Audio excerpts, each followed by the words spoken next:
Memasuki tahun politik pemilihan umum 2024, lembaga penyelenggara pemilu mulai mempersiapkan pemilihan presiden dan kepala daerah. Salah satunya adalah Badan Pengawas Pemilu atau Bawaslu yang menjalin koordinasi dan komunikasi dengan MNC Media. Jalinan kerjasama ini bertujuan untuk memastikan berita serta informasi yang dikonsumsi masyarakat selama tahapan pemilu minim dari berita hoax dan membangun masa kampanye yang kondusif serta mendidik. Kami ke depan akan melakukan koordinasi dengan teman-teman media mainstream. Nah, ini contoh salah satunya dengan MNC Group, dengan beberapa media yang lain, dengan TVRI tadi akan melakukan semacam koordinasi dalam menangkal berita-berita di media sosial yang tidak benar. Jadi media mainstream inilah yang kemudian menjadi bentuk klarifikasi terhadap berita-berita tersebut. Nanti kami bisa mendukung Bawaslu dalam rangka semua yang terkait dengan kebutuhan media, baik di TV, di portal, di media sosial, juga di radio, koran, semua yang ada di bawah MNC Group, termasuk terkait sosialisasi dan lain sebagainya. Kebijakan-kebijakan yang dikeluarkan karena bisa dimanfaatkan melalui media kami. Berdasarkan hasil evaluasi pemilu 2019 silam, Bawaslu menemukan peningkatan polarisasi politik cukup tinggi, terutama di media sosial. Bawaslu memiliki target untuk menghapus polarisasi tersebut melalui pemberitaan yang benar dan menciptakan iklim politik yang kondusif di pemilu 2024 mendatang. Tim Liputan iNews melaporkan. Presiden Joko Widodo dan Iriana Joko Widodo takziah ke rumah duka almarhum Menteri Pendayagunaan Aparatur Negara dan Reformasi Birokrasi Cahyokumolo di Komplek Menteri Widya Chandra, Jakarta Selatan, Sabtu pagi. Sesaat setelah tiba dari Uni Emirat Arab, Presiden Joko Widodo dan Ibu Negara Iriana Joko Widodo takziah ke rumah almarhum Cahyokumolo. Didampingi Menteri Luar Negeri Retno Marsudi dan Menseskap Pramono Anung, Presiden dan Ibu Iriana disambut istri almarhum, Erni Guntarti, dan juga putri-putri Cahyo. Presiden mengenang almarhum Cahyokumolo sebagai pribadi yang tenang dan sederhana.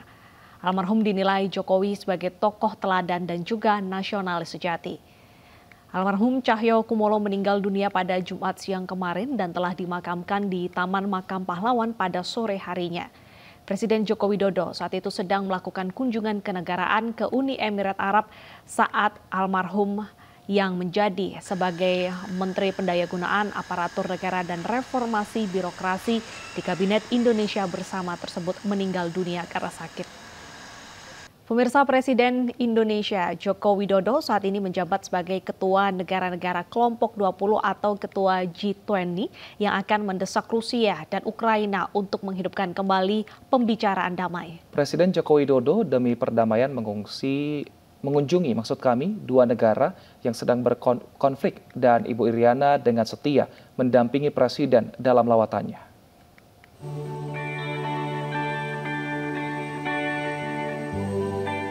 Lawatan Presiden Joko Widodo ke Ukraina dan Rusia yang tengah berperang didampingi Ibu Negara Iriana menjadi perhatian seluruh dunia.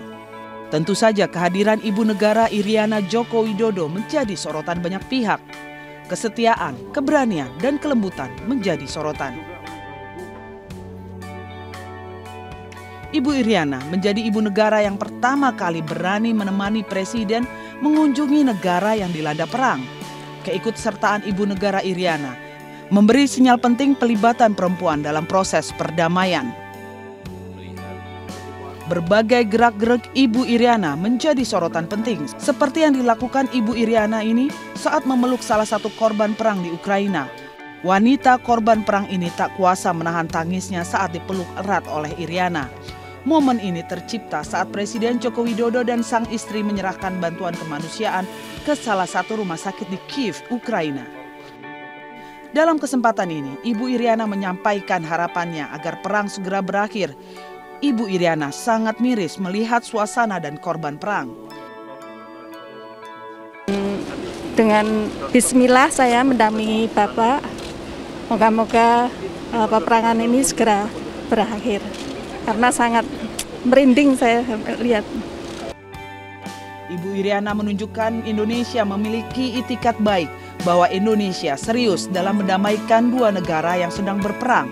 Tentu saja keberangkatan Presiden Joko Widodo dan Ibu Negara Iriana Joko Widodo memiliki unsur keamanan yang tetap harus menjadi skala prioritas dalam kunjungan kenegaraan. Prosedur yang rapi dan ketat pun sudah diaktifkan oleh tim Pas Pampres. Tim Liputan iNews melaporkan.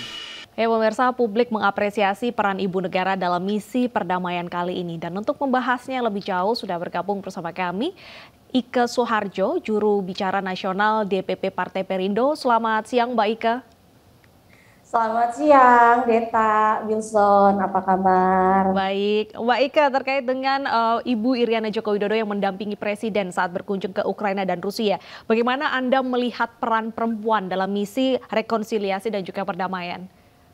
Oke, baik, pertama kali saya ingin mengapresiasi dan bangga sekali ya dengan Presiden kita Bapak Jokowi dan Ibu Negara, bahwa ini adalah dengan kedatangan mereka langsung sebagai membawa misi visi perdamaian, ini menunjukkan bahwa Indonesia ini tidak hanya terlibat aktif dalam misi perdamaian, namun juga memberikan kontribusi yang nyata bagaimana mereka memberikan bantuan kemanusiaan ke Ukraina.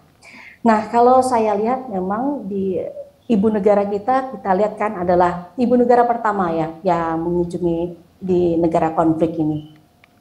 Nah, memang pada dasarnya kalau kita berbicara tentang konflik, siapa sih yang menjadi korban? Mostly kan kebanyakan perempuan dan anak. Tapi kita melupakan bahwasanya ternyata posisi atau peran dari perempuan ini ternyata bisa loh menjadi mediator, bisa membawa perdamaian atau terlibat langsung dalam perdamaian. Mengapa saya katakan demikian?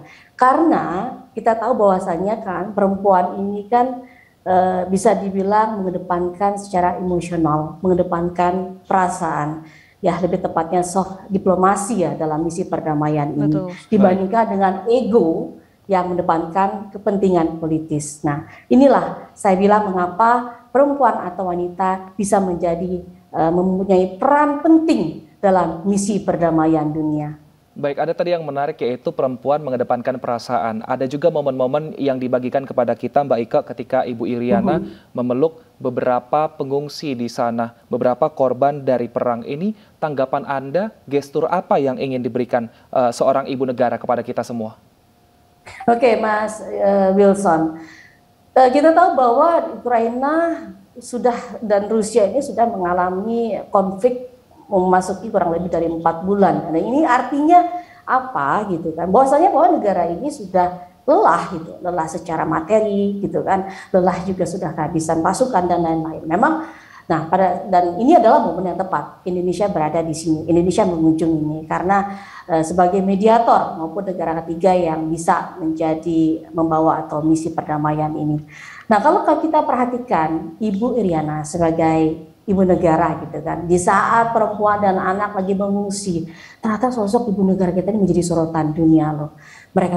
Ibu negara ini berani atau tindakannya saya bilang luar biasa sekali, lebih berani dan sangat mulia. Nah, perhatikan dari gesturnya ya, bagaimana Ibu Iriana memeluk sosok wanita yang menjadi korban. Nah, disinilah ketulusan seorang ibu, seorang sahabat ya, yang memposisikan di sini, yang memberikan kehangatan bagaimana agar konflik ini segera berakhir dan rakyat bisa kembali ke dalam kehidupan yang normal. Jadi kita lihat dari gesturnya, sosoknya yang hangat, apa adanya gitu kan, gitu.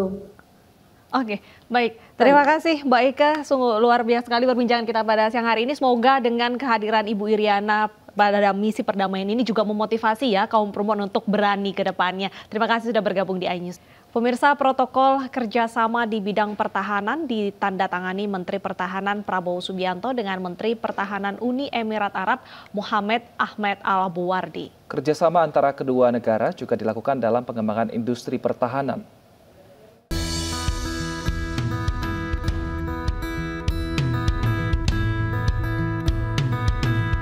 Menteri Pertahanan Prabowo Subianto menggelar pertemuan dengan Menteri Pertahanan Uni Emirat Arab Mohammed Ahmed Al-Buwardi.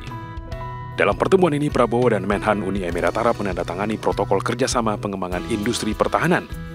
Kerjasama ini untuk memajukan dan mengembangkan kerjasama bilateral di bidang industri pertahanan, serta merencanakan dan mengembangkan kemampuan industri yang saling menguntungkan.